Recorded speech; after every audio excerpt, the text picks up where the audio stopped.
लोगों को मैंने यहाँ पर जो कॉन्सेप्ट्स बताए थे उस कंस्ट्रक्ट्स में हमने क्लास ऑब्जेक्ट्स ये सब देखा था। तो कल मैंने जो आप लोगों को टास्क करवाया था ये आप सभी का हो गया यहाँ पर। Yes ma'am. ओके, चलिए सबसे पहले तो आप लोगों की अटेंडेंस सेंड कर देते हैं, प्रॉब्लम ना हो। आया था जिसको हम देखेंगे कि कैसे बनकर आना है। रोहित आपकी अटेंडेंस लगा दी थी मैंने, ठीक है? वो तो इस आईडी गलत लिख रखी है। नहीं नहीं, आपकी मैंने लगा दी थी, मुझे याद है। ओके, चलिए तो आज जी की शांति रख लो एवरीवन। तो यहाँ पे हमने लास्ट क्लास में कॉन्सेप्ट किया था क्लासेस का, ऑब्जेक्ट्स का। एक बार गो थ्रू करते हैं। देखिए, एक क्लास मैंने आपको यहाँ पे बनाना सिखाया था और क्लास के अंदर हमने देखा था कि कंस्ट्रक्टर्स को कैसे यूज कर सकते हैं। जब आप कंस्ट्रक्टर्स का यूज करते हैं तो यहाँ पर हम कंस्ट्रक्टर को ओवरलोड भी कर रहे थे, मतलब एक ही क्लास के एक से ज्यादा कंस्ट्रक्टर्स बना रहे थे। इसके अलावा हमने यहाँ पे टू स्ट्रिंग मेथड देखा था कि कैसे वर्क करता है, और साथ में हमने क्या देखा था, सेटर गेटर मेथड्स देखा। तो इसके अंदर कोई कंफ्यूजन है किसी को? कोई टॉपिक ऐसा है जो समझ में ना आ रहा हो?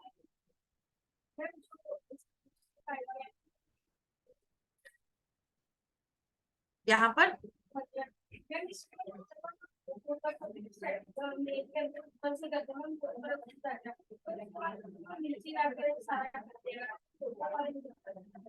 मेथड बना दिया ना इसको हमने।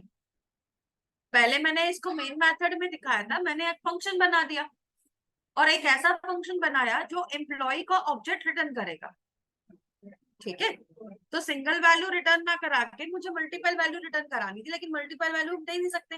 तो इसीलिए हमने क्या किया, एक ऑब्जेक्ट बनाया, उसमें सारी वैल्यूज को सेट कर दिया और यहाँ पे हमने इसको क्या किया, इस फंक्शन से रिटर्न करवा दिया। तो जब हम यहाँ पर इस फंक्शन में काम कर रहे हैं तो बाकी काम तो सिंपल ही है। वैल्यूज लिया, कंस्ट्रक्टर में वैल्यू पास कर दिया, एक ऑब्जेक्ट बन गया और फिर इस ऑब्जेक्ट को हमने यहाँ से क्या करा दिया, रिटर्न करा दिया। अब क्योंकि मैं एक ऑब्जेक्ट रिटर्न करा रही हूँ, और ऑब्जेक्ट भी क्या होता है, एक तरह का वेरिएबल ही तो होता है कि, लेकिन किसका होता है, क्लास का। तो जिस क्लास का ये वेरिएबल है उसको रिटर्न टाइप वाली जगह पे लिख दो। ओके, बस इतना करवाया। एंड आफ्टर दैट हमने मेन फंक्शन में पहला ऑब्जेक्ट बनाया, पहला ऑब्जेक्ट जो बनाया, लेकिन उसके लिए हमने क्या किया, फिर ओबी डॉट क्रिएट एम्प्लॉय किया, जो कि हमें एक एम्प्लॉय बना के उसमें डेटा डालकर दे देगा, और उसी ऑब्जेक्ट को उठाकर E1 में सेव करा दिया। मतलब एक तरह से ये कह लो, यहाँ पर हमारा काम क्या हो रहा है, जैसे हम वहां पे क्या करते थे, एक मान लो हमने पावर कैलकुलेट किया और पावर कैलकुलेट करके एक वैल्यू को रिटर्न कर पाया। अब जब वैल्यू रिटर्न होकर आएगी तो उसके बाद वो वैल्यू किसमें आके सेव हो जाएगी, इस वेरिएबल में सेव हो जाएगी।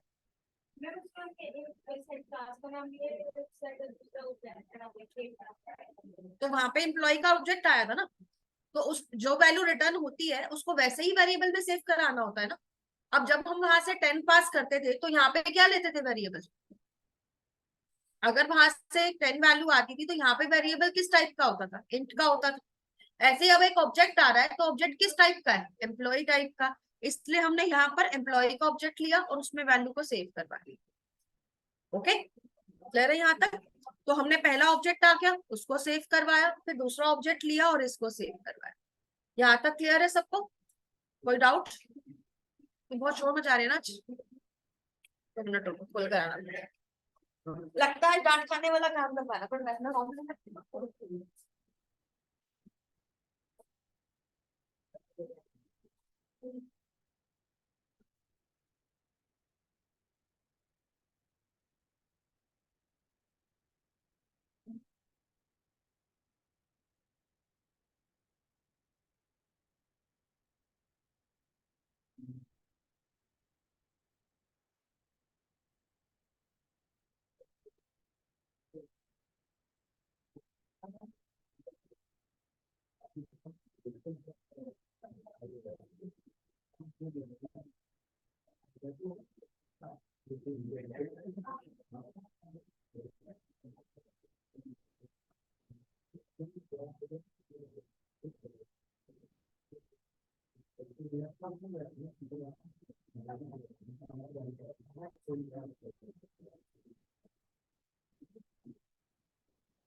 चलिए, यहाँ पर देखते हैं इसके अंदर, जैसे अभी हमने यहाँ पे क्या बनाया था, ऑब्जेक्ट क्रिएट किया था, ऑब्जेक्ट को हमने पास करवाया, और पास होने के बाद वो वैल्यू हमें कहाँ मिल गई, यहाँ पे मिल गई।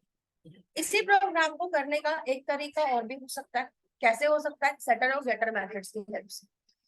अगर आप यहाँ पर ऐसे ही एक और प्रोग्राम बनाते हो, ठीक है, और इसके अंदर हम क्या करते हैं, यहाँ पर हम इसका नाम रख देते हैं employ management.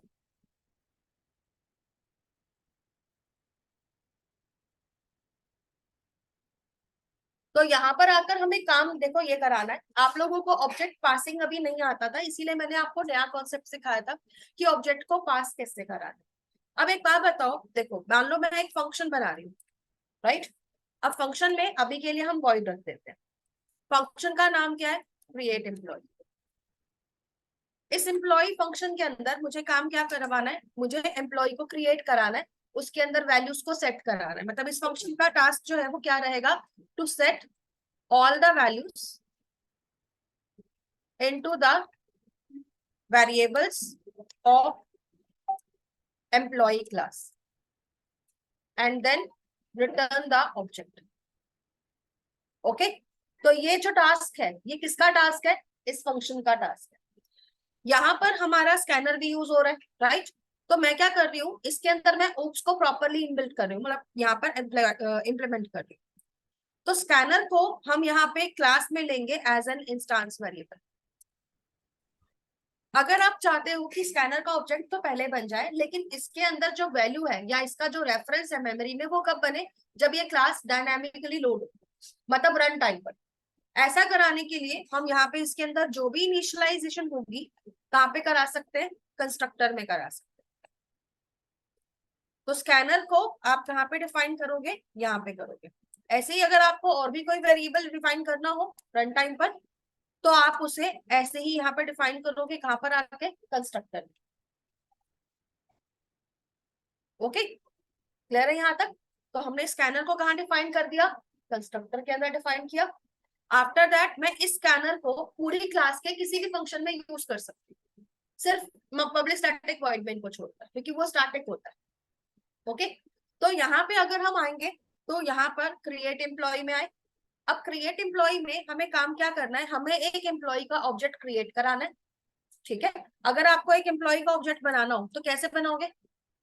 Employ e equals to new employ,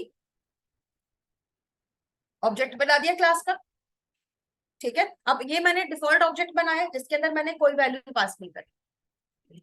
अब मैं अगर यहाँ पर यूजर से वैल्यू लेकर पास करना चाहती हूँ, तो हम क्या करेंगे भाई? यूजर से बोलेंगे ना एंटर योर आईडी। तो आईडी की वैल्यू को मुझे लेकर किस में भेजना है? एम्प्लॉय के ऑब्जेक्ट में। लेकिन मेरे को डबल काम करने की जरूरत क्या है? मतलब यूजुअली आप क्या करोगे, नॉर्मली आप क्या करेंगे वो देखते चलो। नॉर्मली आप ये करेंगे कि आप आईडी लेंगे, एक variable sc dot next int कराओगे, और उसके बाद e dot set ID function जो हमने बनाया था उसमें आईडी के वेरिएबल को पास कर दो। यूजुअली आप ये करते, राइट। सेट आईडी क्यों किया हमने? क्योंकि भाई जो फंक्शन का जो हमारी क्लास है एम्प्लॉय, उसका जो आईडी वेरिएबल है वो एक प्राइवेट वेरिएबल है, उसको मैं डायरेक्ट एक्सेस नहीं कर सकती थी। उसके अंदर अगर मुझे वैल्यू सेट करानी है तो उसके सेटर मेथड से ही करानी पड़े। ओके, तो इस तरह से हमने इसको बनाया। एंड आफ्टर दैट हम अगर ऐसा कर रहे हैं तो इसी काम को हम थोड़ा सा शॉर्ट में कर लेते हैं। सेट आईडी तो लेना ही था, इसी के बीच में नेक्स्ट इंट को कॉल कर लेते हैं, तो ऐसे भी काम हो जाता है। या फिर आप वेरिएबल लेके उसकी वैल्यू को भी पास कर सकते हैं, दोनों तरीके चल जाएंगे। ओके, समझ में आया इतना? इतना समझ में आया सबको? Any doubts? इसके बाद यहाँ पर आते हैं, सेम वे में यहाँ पर हम एंटर करवाएंगे नेम, ई डॉट सेट नेम ले लेते हैं। सेट नेम के अंदर sc डॉट क्या करवाएंगे? नेक्स्ट लाइन करवा देंगे। अब देखो इंट के बाद नेम आ रहा है, तो हम क्या करेंगे? गार्बेज को क्लियर करने के लिए नेक्स्ट लाइन भी लगा देंगे। इसके बाद यहाँ पर आकर हम क्या लेंगे? एंटर करवाएंगे नेम के बाद एज, तो हम ले लेते हैं e dot set as sc dot next int. ऐसे ही यहाँ पर हम ले लेंगे एंटर सिटी, तो ई dot set city SC dot next line. अब यहाँ पर भी इंट के बाद क्या आ रहा है, स्ट्रिंग आ रहा है, इसलिए गार्बेज को क्लियर करना जरूरी हो जाता है। तो यहाँ पे नेक्स्ट लाइन लगा देते हैं, तो हमारा एक ऑब्जेक्ट बन गया। यहां तक समझ में आया काम क्या चल रहा है, क्या किया हमने यहाँ पर, एक ऑब्जेक्ट बनाया, फिर उसके सेटर मेथड्स को कॉल किया और उसमें वैल्यू को सेट करवा दिया, जिससे कि वेरिएबल्स हमारे क्या हो गए, इनिशियलाइज हो गए, किसके, एम्प्लॉय क्लास के। और सारे एम्प्लॉय की जो भी वैल्यू हमने सेट कराई है वो हमने क्योंकि ऑब्जेक्ट के थ्रू सेट कराई है तो मतलब इस ऑब्जेक्ट के पास जितने वेरिएबल है सब इनिशियलाइज हो चुके हैं, राइट, यही मतलब है इसका। अब हम क्या कर रहे चाहते थे कि भाई जब हम ये फंक्शन बना ही रहे, यहाँ पे हम काम क्या करें, हम अगर इसमें जैसे हमने इनकी आईडी से वो वैल्यू मिली, तो हमने अगर इसमें मान लो सिटी को एक किसी आपके वैल्यू तो फिर कैसे मतलब किसी, मान लो अगर हमें यही सेम वैल्यू नहीं सिटी की लगा दो या फिर एज वाला, तो ये हम इसका इनपुट दे देंगे। अगर हमें ये आगे यूज करना है तो क्या इसी ऑब्जेक्ट के थ्रू गेट करके यूज करेंगे। अगर आगे इसको यूज करना है, क्योंकि मैंने उसको ऑब्जेक्ट के थ्रू वेरिएबल में सेट करवाया है, तो जहां जहां ये ऑब्जेक्ट जाएगा वहां वहां मैं सिटी और किसी भी वेरिएबल की वैल्यू एक्सेस कर सकती। ओके, सिटी के नाम से हाँ, जैसे सेट सिटी बनाया ना, ऐसे ही वहां पे गेट सिटी भी। ओके, तो उसके थ्रू आ जाएगी वैल्यू। तो यहाँ पे देखो अभी वही करके दिखाने, तो रिटर्न ई करा देते हैं, ठीक है। तो रिटर्न अगर ई करा रहे हैं तो ई क्या है, ऑब्जेक्ट है ना, किसका, एम्प्लॉय का। तो जो डेटा टाइप होता है वैल्यू का, वही हमें कहाँ पे डिफाइन करना होता है, यहाँ डिफाइन करना होता है। तो इसकी जगह पे हम क्या डिफाइन कर देंगे अब, एम्प्लॉय। ओके, तो अगर हम इसको यहाँ पर ऐसे लेते हैं तो हमारा वन एम्प्लॉय बन गया। अब जब वन एम्प्लॉय हमारे पास बन चुका है, आफ्टर दैट हमें अगला काम क्या करना है, ये तो हमारा फंक्शन हो गया जो कि क्या कर रहा है, एक ऑब्जेक्ट बना रहा है, उसमें वैल्यू सेट कर रहा है और फिर उस ऑब्जेक्ट को रिटर्न कर रहा है। जहां पर भी ये ऑब्जेक्ट रिटर्न होगा उसको ऑटोमेटिकली बना बनाया एक एम्प्लॉय का ऑब्जेक्ट मिल जाएगा, मतलब हमें बार बार कोड नहीं लिखना होगा एम्प्लॉय को क्रिएट करने के, राइट। अब यहाँ पे हम एक और कॉन्सेप्ट सीखेंगे, टू रिटर्न एंड, या फिर कह सकते हैं to get an object as parameter. तो मतलब जैसे हम वैल्यूज को एज अ पैरामीटर पास करते हैं फंक्शंस के अंदर, सेम वे में हम ऑब्जेक्ट्स को भी पास कर सकते हैं। ओके, तो ये कह लो कि जैसे आप सी लैंग्वेज में या C++ में क्या यूज करते थे, पॉइंटर यूज करते थे, तो ये भी एक तरह से वो क्या काम हमें हेल्प करते थे, कॉल बाय रेफरेंस वाला ऑप्शन देते थे। तो यहाँ पर कॉल बाय रेफरेंस कैसे अप्लाई होता है, ऑब्जेक्ट्स की हेल्प से। ओके, तो यहाँ पे आप इसको यूज कर सकते हो। तो यहाँ पे अगर मान लो मैंने एक डिस्प्ले फंक्शन बनाया, डिस्प्ले एम्प्लॉय रिकॉर्ड, तो मैंने एक फंक्शन बनाया डिस्प्ले एम्प्लॉय रिकॉर्ड। अब यहाँ आकर अगर मैं एक एम्प्लॉय का ऑब्जेक्ट रिसीव करना चाहती हूँ तो पहले एम्प्लॉय का नाम, ऑब्जेक्ट नाम लिखूंगी क्लास का, फिर स्पेस के बाद जिस भी नाम से ऑब्जेक्ट बनाना है वो लिखूंगी। ओके, EXYZ कुछ भी मैम, नाम ले। मेरा एक डाउट है ऊपर वाले कोड में। जो आपने पहले, हमने स्कैनर का ऑब्जेक्ट हमने ऊपर बना दिया था और हम उसे SC.NEXTEND कर रहे हैं। मेरे को वो वाला कॉन्सेप्ट समझ नहीं आया। अभी समझाऊंगी, पूरा प्रोग्राम कंप्लीट होने दो फिर पूरा समझाऊंगी, ठीक है। ओके रुक जाए। मैम। तो यहाँ पर देखते हैं, अब मैं अगर आईडी को लेती हूँ यहाँ पर, तो यहाँ पे अगर मुझे आईडी की वैल्यू को गेट करना है तो मैं ई डॉट गेट आईडी कर सकती हूँ। ओके, ऐसे ही अगर मान लो मैं यहाँ पर क्या लेती हूँ, नेम लेती हूँ, सो ई डॉट गेट नेम आ जाएगा। फिर ऐसे ही अगर मान लो मुझे एज लेना हो, सो ई डॉट गेट एज को प्रिंट करा लेते हैं, तो वेरिएबल्स अलग अलग एक्सेस हो पा रहे हैं हमारे, ठीक है। ऐसे ही अगर मुझे सिटी को एक्सेस करना हो तो हम क्या एक्सेस करेंगे, ई डॉट गेट सिटी के। मतलब हमने दो फंक्शंस बनाए, एक से हम ऑब्जेक्ट को रिटर्न करवा रहे हैं और एक में ऑब्जेक्ट को हम क्या करा रहे हैं, गेट करवा रहे हैं, ठीक है। तो यहाँ पे हमारे पास दोनों तरह के फंक्शन आ गए। अब इन दोनों को अगर मुझे यूज करना है तो पहले तो मेन फंक्शन में आते हैं, ठीक है, तो अगर हम मेन फंक्शन में आएंगे तो यहाँ पर आकर हम क्या कर सकते हैं, E1, यहाँ पे पहले तो अपनी क्लास का ही ऑब्जेक्ट बनाना पड़ेगा। ठीक है, तो एम्प्लॉय मैनेजमेंट का ही हम क्या करते हैं, ऑब्जेक्ट बना देते हैं। तो हम EM कर देते हैं इसको, equals to new employ management. Okay, and after that EM dot, अगर मैं यहाँ पे लिखती हूँ क्रिएट एम्प्लॉय, तो ये मुझे क्या रिटर्न करेगा, एक एम्प्लॉय का ऑब्जेक्ट रिटर्न करेगा। इसलिए अगर आप यहाँ पर इसे लेते हैं तो पहला ऑब्जेक्ट आ गया E1 के नाम से। सेम वे में अगर मैं EM डॉट क्रिएट एम्प्लॉय करती हूँ तो यहाँ पे हम क्या कर रहे हैं, इसे रिटर्न कराते हैं, और यहाँ पे दूसरा ऑब्जेक्ट आ गया E2 के नाम। अगर मुझे इसको प्रिंट करवाना है तो मैं सिंपली लिखूंगी EM dot display employ record, और इसको अगर मैंने E1 दे दिया तो ये E1 को प्रिंट करवाएगा, और EM dot display employ record को अगर मैंने E2 दिया तो ये E2 को प्रिंट करवाएगा। तो इस वे में आपके पास क्या होगा, ये दोनों ऑब्जेक्ट्स जो है वो पास हो जाए। अब देखो यहाँ पे ये जो प्रोग्राम हमने अभी तक बनाया है, इसके अंदर हमने काम क्या क्या किए, काफी सारी नई चीजें हैं यहाँ पर आपके लिए। पहली चीज, अगर आप कल को कोई भी क्लास बनाते हो, बेसिकली जैसे हम जावा में क्लासेस बनाएंगे, तो ये जितनी भी क्लासेस है ना, ये हमारी एक तरह से बैक एंड प्रोसेसिंग का काम करने वाली। जितनी भी हमारी वेबसाइट बनेगी, वेबसाइट्स का दो पार्ट्स होते हैं। क्या क्या पार्ट्स होते हैं आप लोगों को पता ही है?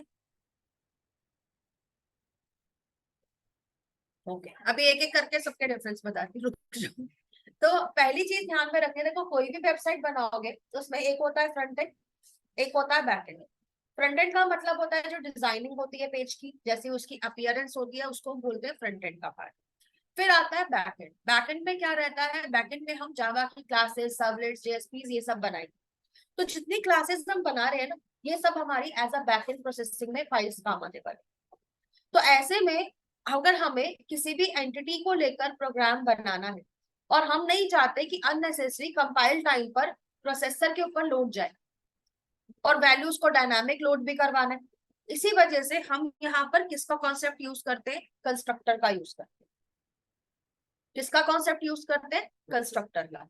क्योंकि जब आप एक क्लास का कंस्ट्रक्टर कॉल करते हो और एक वेरिएबल को कहाँ पे इनिशियलाइज करते हो, जैसे हमने यहाँ पर सिर्फ एक वेरिएबल बना के रखा, जैसे कि आप यहाँ पे मान लो एक इंडेक्स नाम का वेरिएबल बना के भी रख सकते हो।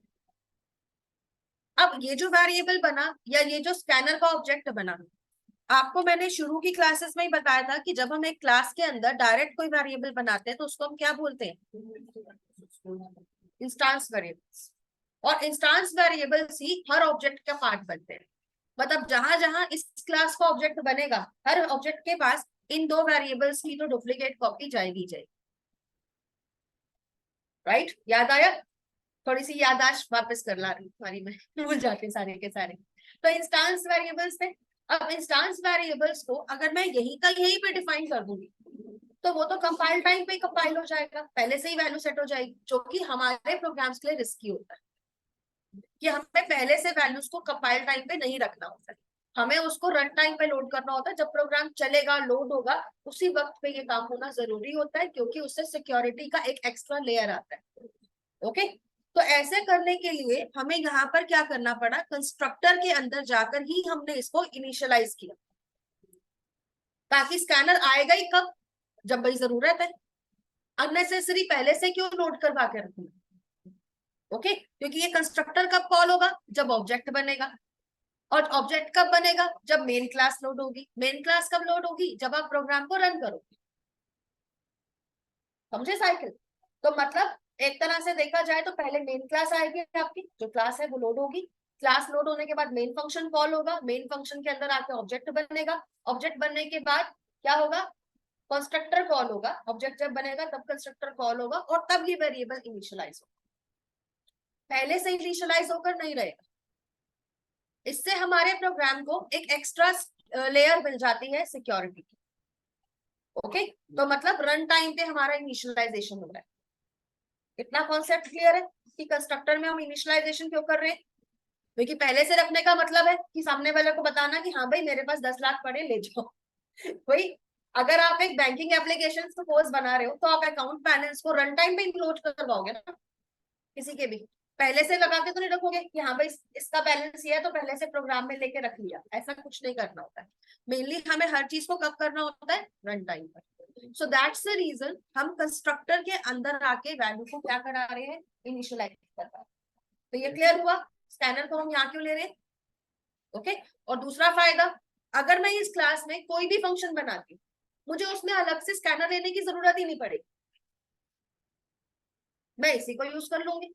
बार बार स्कैनर का डिफाइन करना पड़ रहा था ना, कुछ प्रोग्राम्स हमने बनाए थे जिसमें हम क्या करते थे, हर फंक्शन में जाके स्कैनर ले रहे हैं, हर फंक्शन में जाकर स्कैनर ले रहे हैं। लेकिन अब मैंने अगर इसको क्लास में बना दिया तो मैं क्या फायदा, इसका मुझे बेनिफिट क्या मिलेगा कि मैं इसे किसी भी फंक्शन में यूज कर सकती, इन एनी फंक्शन। ओके, तो ये हमें इसका बेनिफिट मिलेगा। अब यहाँ पर सेट और गेट फंक्शन का मतलब क्या होता है, ये मैं आपको वैसे कल तो बता ही चुकी हूँ। भाई एक बार बताओ, मतलब क्या निकल के आ रहा है, सेट से क्या मीनिंग निकल कर आ रहा है कि एक वैल्यू को सेट कराना।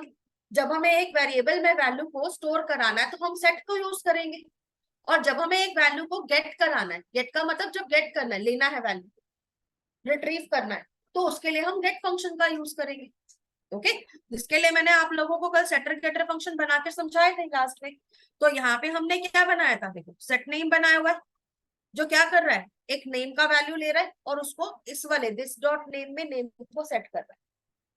और गेट क्या कर रहा है, गेट नेम क्या कर रहा है, नेम की वैल्यू को रिटर्न कर रहा है। अब नेम का डाटा टाइप स्ट्रिंग है, इसलिए इसका रिटर्न टाइप भी क्या है, स्ट्रिंग है। तो इस वे में हर फंक्शन का सेटर और गेटर हमने बनाया था कल। तो सेट क्या करता है, वैल्यू को सेट करवाता है, मतलब वैल्यू को स्टोर कराता है, और गेट क्या करता है, वैल्यू को रिट्रीव कराता है। ओके, तो ये काम था इसका। इसके बाद यहाँ पर टू स्ट्रिंग मैथड देखो, टू स्ट्रिंग मैथड बनाना कंपल्सरी नहीं होता है, अगर जरूरत है तो बनाओ, नहीं है तो मत बनाओ। मैंने आपको स्टार्टिंग में बताया था जावा ने बहुत सारी चीजें बनाई है। अब जरूरी नहीं कि हम हर चीज को फॉलो करें, जिसकी जहां जरूरत है उसको लेकर आओ, यूज करो, जिसकी जरूरत नहीं है उसको मत लो। So this is quite flexible also. Okay, तो यहाँ पे आपको जरूरत है तो उसके अकॉर्डिंग आप इसको ले लो। डाउट्स क्लियर हो गए सबके, और कोई डाउट है किसी का, मैम एनीवन? आपने बोला था कि कंस्ट्रक्टर में हमने उसका मतलब इंस्टेंस वेरिएबल को हमने इनिशियलाइज कंस्ट्रक्टर में किया है। उसके बाद आपने एक लाइन बोली थी जो मेरे को समझ नहीं आई कि उसको हम किसी भी फंक्शन में यूज कर सकते हैं, मतलब वो मेरे को कर समझ सकते नहीं हैं, आया। इस क्लास के अंदर जितने फंक्शंस हैं, जैसे अभी हमने यहाँ पर एक फंक्शन बनाया था, एक मिनट रुकिए मैं इसको सेव कर देती हूँ।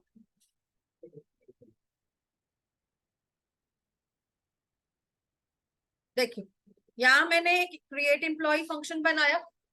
मैंने इस एम्प्लॉय फंक्शन में कहीं पर भी स्कैनर का यूज, स्कैनर को डिफाइन किया है? नहीं मैम। नहीं किया, तब भी मैं इसको यूज कर रही हूँ, कर रही हूँ ना यहाँ पर, इसीलिए यूज कर पा रही हूँ क्योंकि मैंने उसको ऊपर कंस्ट्रक्टर में इनिशियलाइज किया। अभी वैसे मैंने आपको ये कॉन्सेप्ट इसलिए बताया है क्योंकि भाई नॉर्मली हम ये प्रॉब्लम फेस करते हैं कि हर फंक्शन में दोबारा दोबारा स्कैनर बनाना पड़ता है। अगर मान लो मुझे यहाँ पर कोई वैल्यू वैल्यू लेनी हो, जैसे अभी तो मैंने यहाँ पर क्या किया, डिस्प्ले एम्प्लॉय रिकॉर्ड किया।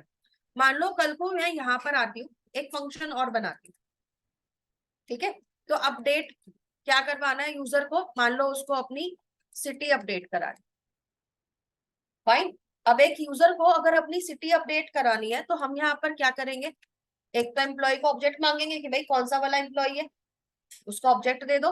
और दूसरी चीज क्या करेंगे, चलिए यहाँ पर हम ऑब्जेक्ट को ही लेते हैं। अब ऐसे में आप जब इस फंक्शन में आओगे, आपको क्या लिखना है, एंटर न्यू सिटी नेम। अब ऐसे में ई डॉट सेट सिटी मैं दोबारा कॉल कर लूंगी, एससी डॉट नेक्स्ट लाइन ले, और उसके बाद यहाँ पे मैसेज डाल दूंगी, क्या मैसेज डाल दूंगी, सिटी अपडेटेड सक्सेसफुल। अब मैंने दो फंक्शन लिए, ऊपर क्रिएट एम्प्लॉय, वहां पर भी स्कैनर का यूज हुआ, और इस फंक्शन में भी स्कैनर का यूज हुआ, लेकिन कहीं पर भी मैंने स्कैनर को इनिशियलाइज किया नहीं किया। मैम कहाँ पे डिफाइन किया हुआ है मैंने इसको, इंस्टांस। कंस्ट्रक्टर में। इंस्टांस में, कंस्ट्रक्टर्स में डिफाइन करने का मुझे फायदा क्या मिल गया, in any function I can use scanner function, right. Yes ma'am. Otherwise हर के अंदर आके मुझे दोबारा दोबारा इसको बनाना पड़ता है। इवन आप मेन में भी इसका यूज कर सकते हो, लेकिन एक डिफरेंट वे में। कैसे करोगे वो मैं बताती हूँ। लेट्स सपोज यहाँ पर अभी तक हमने ना, एक्चुअली मैं इसके लिए एरे का वेट कर रही थी, क्योंकि हम ऑब्जेक्ट का एरे भी बना सकते हैं। ऑब्जेक्ट का एरे भी बनाना सिखाऊंगी आगे, क्योंकि अभी तक मैंने एरेज नहीं सिखाया, इसलिए मैंने वो कॉन्सेप्ट नहीं छेड़ा यहाँ पर। यूजुअली मैं क्या करती हूँ, देखो लेट्स सपोज मुझे यहाँ पर यूजर से पूछना है एंटर, कौन सी क्लास है आपकी, 10:30 वाली। बेटा मैसेज पढ़ लो, 11 बजे क्लास है आज, आधा घंटा लेट कर दी सारी क्लासेस आज में। ठीक है, तो मान लो यहाँ पे मैंने लिखा एंटर नंबर ऑफ एम्प्लॉइज, या फिर मान लो मुझे इस मेन फंक्शन में एज को चेंज करवाना है। ठीक है, लेट्स सपोज हमें क्या करना है, जो E2 वाला ऑब्जेक्ट है इसके अंदर एज की वैल्यू को चेंज करवाना है, लेकिन मुझे कहाँ चेंज कराना है, मुझे मेन फंक्शन में ही चेंज कराना है, मुझे और कोई फंक्शन नहीं बनाना। ऐसे में आप क्या करोगे, देखो यहाँ पे हम रिकॉर्ड पर डिस्प्ले कर ही चुके हैं, यहाँ पर आते हैं यूजर से पूछते हैं कि भाई एंटर न्यू एज। अब क्योंकि यहाँ पर जो मेन मेथड है वो क्या है, स्टैटिक, तो भाई स्टैटिक वाला तो सिर्फ स्टैटिक वाले को कॉल कर सकता है ना, नॉन स्टैटिक को तो कॉल नहीं कर सकता, राइट। तो ये प्रॉब्लम रहता है।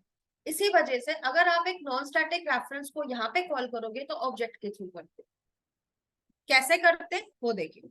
नॉन स्टैटिक रेफरेंस का मतलब क्या हो गया, जो स्कैनर हमने ऊपर ऑब्जेक्ट बनाया था वो क्या था, नॉन स्टैटिक ही हो गया ना, उसको हमने स्टैटिक तो डिक्लेयर किया नहीं। तो इसी वजह से उसको अगर यहाँ यूज करना है स्टैटिक फंक्शन के अंदर, तो कैसे यूज करेंगे वो ध्यान में देना।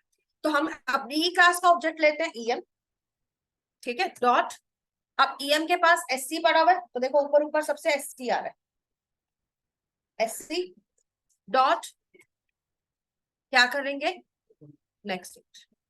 अब ये ऑब्जेक्ट जो था इसको आप किसमें यूज कर लो, E डॉट या E2 डॉट सेट एज। मतलब मैं यहाँ पर भी स्कैनर का ऑब्जेक्ट बना नहीं रही हूँ, नया नहीं बना रही, पुराना वाला ही यूज कर रही हूँ जो ऊपर बना था, लेकिन किसकी हेल्प से कर रही हूँ, अपनी ही क्लास के ऑब्जेक्ट्स। भाई अगर एक क्लास का ऑब्जेक्ट है तो वो तो किससे आएगा, मतलब वेरिएबल है वो तो ऑब्जेक्ट के थ्रू एक्सेस होगा ना। तो स्कैनर को भी तो मैंने ऑब्जेक्ट बना दिया, इस क्लास का रेफरेंस बना दिया। जैसे X या Y या Z में ऊपर बनाती और उसको यहाँ पे लेना होता तो क्या करते, पहले ऑब्जेक्ट बनाते, फिर हम लिखते EM dot X EM dot Y। ऐसे ही मैंने लिख दिया EM डॉट SC, और SC क्या था, खुद ही एक ऑब्जेक्ट था, इसलिए हमने उसके फंक्शन को भी कॉल करा लिया। तो ऐसे भी काम करा सकते। ओके, तो ये चीज समझ में आई सबको कैसे वर्क कर रही है। तो मतलब स्कैनर को अगर मैं इंस्टांस में बनाती हूँ, कंस्ट्रक्टर में बना देती हूँ, इनिशियलाइज कराती हूँ, तो बेनिफिट ये है कि उसे पूरी क्लास में कहीं पर भी यूज कर सकते। इवन इसका एक और फायदा दिखाती चलिए, अगर मैं एक और क्लास बनाऊं और यहाँ पे आकर मैं मेन फंक्शन बना, यहाँ पे मैंने एम्प्लॉय मैनेजमेंट का एक ऑब्जेक्ट क्रिएट किया जैसे कि मैंने वहां पर भी किया था। ठीक है, अब अगर मुझे यहाँ पर यूजर से क्या मांगना है कि भाई चलो एंटर करो नेम या फिर एंटर अ नंबर, अभी मैं एक नंबर सिंपल सा एंटर करवा रही हूँ। ठीक है, तो बस ये दिखाने के लिए कि दूसरी क्लास का मैं ऑब्जेक्ट कैसे यूज करूँ, तो मैं यहाँ पर ले लेती हूँ EM, या फिर इसमें ले लेते हैं n equals to EM। EM का ऑब्जेक्ट तो है ही, और EM के पास क्या है, SC भी है, और SC के पास क्या है, नेक्स्ट इंट फंक्शन भी। तो ऐसे करके हम यहाँ पर क्या कर पा रहे हैं, दूसरी क्लास के स्कैनर के ऑब्जेक्ट को भी यहाँ पर यूज कर रहे हैं, नया नहीं बना रहे। तो कंजूसी अच्छी होती है ना, कभी कभार ज्यादा ऑब्जेक्ट नहीं बनाने पड़ रहे। ठीक है, तो दूसरी क्लास का ऑब्जेक्ट हमने यूज करके इनपुट करवा लिया, राइट। तो इस तरह से भी आप इसमें काम करा सकते हैं। तो क्लियर हो गया कि भाई स्कैनर को अगर मैंने इंस्टांस से बना दिया तो मेरे को कितने फायदे हैं इसके, राइट। तो इस तरह से इसका यूज करेंगे। अब दूसरी क्वेरी देखते हैं क्या लिख रहे हैं, मैम टू स्ट्रिंग हमें एक तरह से अपना कॉपीराइट देने के लिए यूज कर सकते हैं ना, बिल्कुल कर सकते हो, कैसे भी यूज कर सकते हो। देखो टू स्ट्रिंग जो है वो एक स्ट्रिंग रिटर्न करा रहा है, टू स्ट्रिंग क्या कर रहा है, स्ट्रिंग रिटर्न करवा रहा है। अब आप चाहे उसमें वेरिएबल्स लिखो, चाहे अपना नाम लिखो, या आपको किसी को एक थैंक यू नोट लिखना है वो लिख दो, वो आपके ऊपर है। एक अभी मैं पैकेजेस पे नहीं आई, तो don't get confused, job wait करो, क्योंकि ना